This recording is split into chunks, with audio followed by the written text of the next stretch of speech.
ಯಾವುದು ಸರಿಯಾಗಿ ಕೇಳಿಸ್ತಿಲ್ಲ ಇದ್ರೆ ನಾನು ಮಾತಾಡೋದು ತುಂಬ ಕಷ್ಟ ಆಗುತ್ತೆ. ಇಲ್ಲ ಗುರುಜಿ, ಹಾಸ್ಪಿಟಲ್ ಹೋಗಿದ್ರೆ ನಮ್ಮವ್ರಿಗೂ ಸ್ವಲ್ಪ ಫಾಲ್ಟ್ ಅಂತ ಹೇಳಿದ್ರು. ಅದಕ್ಕೋಸ್ಕರ ಅದಕ್ಕೇನು ಇದು ಮಾಡ್ಕೊಂಡಿಲ್ಲ ಗುರುಜಿ.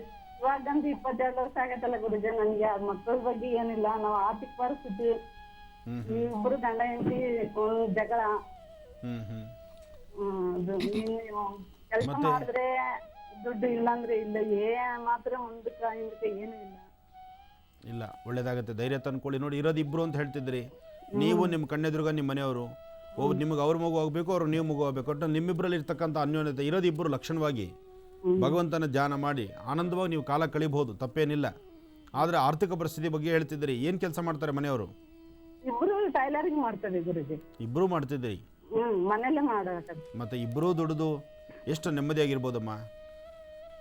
ನೀವು ನೆಮ್ಮದಿನ ಹಾಳು ಮಾಡ್ಕೊಳ್ತಾ ಇದ್ದೀರಿ. ಕೈಗೆ ಹತ್ತುವಲ್ಲ ಗುರುಜಿ, ಎಷ್ಟು ಮಾಡ್ತೀವಿ ಮಾಡಿದ್ರೆ ಕೂಡ ಒಂದು ಕೈಗೆ ಹತ್ತುವಲ್ದು. ಇಲ್ಲ, ಒಂದು ಕೆಲಸ ಮಾಡಿ.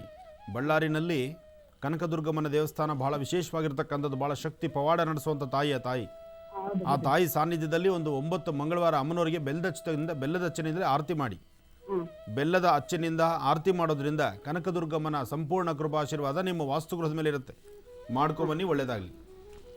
ಬಳ್ಳಾರಿಯಿಂದ ಕರೆ ಮಾಡಿ ಮಾತನಾಡಿದ್ದಕ್ಕಾಗಿ ಪ್ರಮೀಳಾ ಅವರಿಗೆ ಧನ್ಯವಾದಗಳನ್ನ ತಿಳಿಸ್ತಾ ಮತ್ತೊಂದು ಕರೆನ ಸ್ವೀಕರಿಸೋಣ. ಹಲೋ. ಹಲೋ, ನಮಸ್ತೆ ಮೇಡಮ್. ನಾವು ತೇಜಸ್ವಿನಿ ಅಂತ ಎಲ್ಲಿಂದ ಮಾತಾಡ್ಬೇಕಾಗಿತ್ತು. ಐವನ್ ಕಣ್ಪುರದಿಂದ ಮಾತಾಡ್ತಾ ಇದ್ದೀವಿ. ತೇಜಸ್ವಿನಿ, ಮಾತಾಡಿ ಮಾ. ಸರ್, ನಮ್ಮ ಕೊಡಿ. ಹಲೋ. ಹಲೋ, ನಮಸ್ತೆ ಗುರುಜಿ. ನಾನು ಒಂದ್ಸರಿ ಫೋನ್ ಮಾಡಿದ್ದೆಲ್ಲ ಗುರುಜಿ, ತೇಜಸ್ವಿನಿ ಅಂತ. ನಮ್ಮ ಯಜಮಾನ್ರ ಕೈ ಕೊಡ್ತೀನಿ ಗುರುಜಿ. ಕೊಡಮ್ಮ, ಕೊಡುತ್ತಾಯಿ. ಹಲೋ. ಹಲೋ, ನಮಸ್ತೆ ಗುರುಜಿ. ನಮಸ್ತೆಪ್ಪ, ಚೆನ್ನಾಗಿದ್ದೀರಾ? ಚೆನ್ನಾಗಿದ್ದೀನಿ. ನೀವು ಚೆನ್ನಾಗಿದ್ದೀರಾ ಗುರುಜಿ? ಚೆನ್ನಾಗಿದ್ದೀನಪ್ಪ, ಹೇಳಿ. ನಿಮ್ದು ತುಂಬಾ ಒಳ್ಳೆ ಪ್ರೋಗ್ರಾಮ್, ತುಂಬಾ ಚೆನ್ನಾಗಿ ಬರುತ್ತೆ. ನಮ್ಗೆ ಬಹಳ ಇಷ್ಟ. ಒಳ್ಳೇದಾಗ್ಲಿ. ನಮ್ಮ ಮನೆಯವರೆಲ್ಲ ತುಂಬಾ ನೋಡ್ತಾರೆ ನಿಮ್ಮನ್ನ. ಈ ಹಿಂದೆ ನಾನು ಕರೆ ಮಾಡಿದ್ರಿ ಅಂತ ಹೇಳಿದ್ರಿ. ಹೌದು ಗುರುಜಿ. ಕರೆ ಮಾಡಿದಾಗ ಏನ್ ಪ್ರಶ್ನೆ ಕೇಳಿದ್ರಿ? ಆಗ ನನ್ನಿಂದ ಏನ್ ಉತ್ತರ ತಗೊಂಡಿದ್ರಿ? ಅದೇ ಗುರುಜಿ, ಸ್ವಲ್ಪ ಮಕ್ಕಳದು ಪ್ರಾಬ್ಲಮ್ ಇದೆ, ಮತ್ತೆ ಆರ್ಥಿಕ ಪರಿಸ್ಥಿತಿ ತೊಂದರೆ ಇದೆ ಅಂತ ಹೇಳಿದ್ರು. ಈಗ ಅದರಿಂದ ಬದಲಾವಣೆ ಕಂಡಿದ್ದೀರಾ? ಒಂದ್ ಸ್ವಲ್ಪ ಬದಲಾವಣೆ ಇದೆ ಗುರುಜಿ. ಅಂದ್ರೆ ಈಗ ನಂದು ಬಿಸ್ನೆಸ್ ಇದೆ, ತುಂಬಾ ಪ್ರಾಬ್ಲಮ್ ಆಗ್ತಾ ಇದೆ. ಏನ್ ಬಿಸ್ನೆಸ್ ಮಾಡ್ತೀರಿ ತಾವು? ಅಂತ ಸ್ವಲ್ಪ ಸೈಟ್ ಮಾರ್ಕೆಟಿಂಗ್ ಬಿಸ್ನೆಸ್ ಇದೆ. ಮತ್ತೆ ಮುಂಚೆ ಸ್ಪೋರ್ಟ್ಸ್ ಅಲ್ಲಿ ಇದ್ದೆ, ತುಂಬಾ ಚೆನ್ನಾಗೆಲ್ಲ ಆಗಿ ಬಂದಿತ್ತು. ಸ್ಟೇಟ್ ಲೆವೆಲ್, ಇಂಡಿಯಾ ಕ್ಯಾಂಪ್ ಅಲ್ಲಿ ಅಟೆಂಡ್ ಮಾಡಿದೆ. ಕಾಲ್ ಪ್ರಾಬ್ಲಮ್ ಆಗಿತ್ತು, ಹಂಗಾಗಿ ನಾನು ಬಿಡ್ಬೇಕಂತ ಪರಿಸ್ಥಿತಿ ಬಂತು. ಮತ್ತೆ ಮನೇಲೇ ಇದ್ದೆ.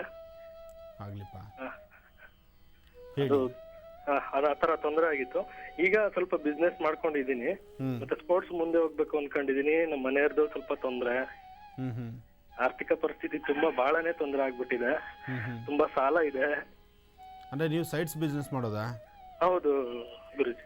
ಈಗ ಭೂಮಿ ವ್ಯಾಪಾರನೇ ತುಂಬಾ ನಿಂತಿದೆಲ್ಲಪ್ಪ. ಈಗ ಹಣಕಾಸಿನ ವಿಚಾರ ಯಾರು 10 ರೂಪಾಯಿ ನೋಟ್ ಆಚೆ ತೆಗೆಯೋದೇ ಕಷ್ಟವಾಗ್ಬಿಟ್ಟಿದೆ. ಹೌದೌದು ಗುರುಜಿ. ಹೇಳಪ್ಪ. ಸ್ಪೋರ್ಟ್ಸ್ ಅಲ್ಲಿ ಸ್ವಲ್ಪ ಮುಂದೆ ಹೋಗ್ಬೇಕು, ಎಕ್ಸಾಮ್ಸ್ ಎಲ್ಲ ಇದೆ, ಅದೊಂದು ಸ್ವಲ್ಪ ಮಾಡ್ಕೊಳ್ಬೇಕು. ಮಾಡಿ, ಖಂಡಿತ ಅನುಕೂಲ ಆಗುತ್ತೆ. ನಿಮ್ಮ ಸ್ವರತರಂಗ ಪ್ರಕಾರ ನಿಮಗೆ ಛಲ ಇದೆ, ನೀವು ಗೆಲ್ಲಬೇಕು ಅನ್ನೋ ಹಠ ಇದೆ, ನೀವು ಖಂಡಿತ ಸಾಧನೆ ಮಾಡ್ತೀರಿ. ನೀವು ಸಾಧನೆ ಆಗ್ಲಿ ಅಂತ ತಾಯಿನ ನಾನು ಪ್ರಾರ್ಥನೆ ಮಾಡ್ತೀನಿ. ಒಳ್ಳೇದಾಗ್ಲಿ.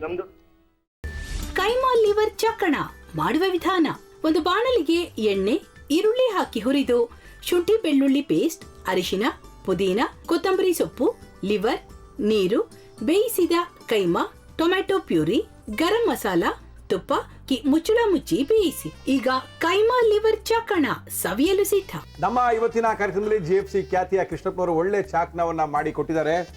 ಹೆಂಗಿದೆ ಅಂತ ಎಲ್ಲ ಹೇಳಕ್ಕಾಗಲ್ಲ, ನೀವು ಮಾಡ್ಕೊಂಡ್ರೆ.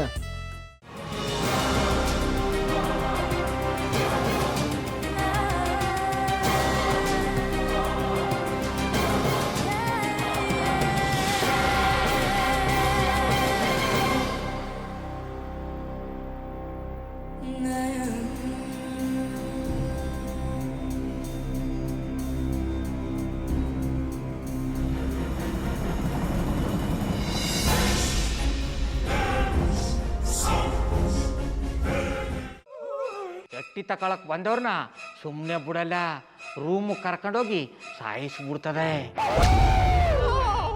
ರೂಮಿಗೆ ಕರ್ಕೊಂಡೋಗಿ ಯಾಕೆ ಸಾಯಿಸ್ತಾಳೆ? ಯಾಕಂದ್ರೆ ಅದು ಅವಳು ಪ್ರಿಯಕರನ್ ಸಾಯಿಸಿದ ಜಾಗ. ಅದಕ್ಕೆ ಅಲ್ಲಿಗೆ ಕರ್ಕೊಂಡೋಗಿ ಸಾಯಿಸ್ಬಿಡ್ತದೆ. ಈ ಮನೇಲಿ ದೆವ್ವ ಇದೆ ಅಂತ ಭಾಸ್ಕರ್ ಅವ್ರು ನನ್ಗೆ ಹೇಳೇ ಇಲ್ಲ. ಅವ್ರ ಹಟ್ಟಿಲಿ ವಾಸ ಆಗಿದ್ರೆ ತಾನೆ ಹೇಳಕ್ಕೆ.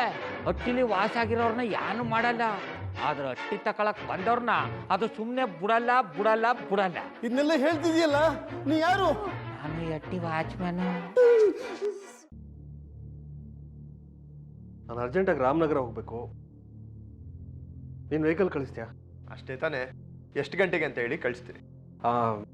ಮೊನ್ನೆ ಯಾರೊಬ್ರನ್ನ ಕಳಿಸಿದ್ಯಲ್ಲ, ಅವನೇ ಕಳಿಸು, ಚೆನ್ನಾಗಿ ಓಡಿಸ್ತಾನ ಅವನು. ಮೊನ್ನೆನಾ? ಹಾ, ಶಿವು ಇರಬೇಕು. ಹಾ, ಅವನೇ. ಅಯ್ಯೋ, ಅವ್ನು ನಿನ್ನೆಯಿಂದ ಕೆಲಸಕ್ಕೆ ಬಂದಿಲ್ಲ. ಫೋನ್ ಮಾಡಿದ್ರೆ ರಿಸೀವ್ ಮಾಡ್ತಿಲ್ಲ.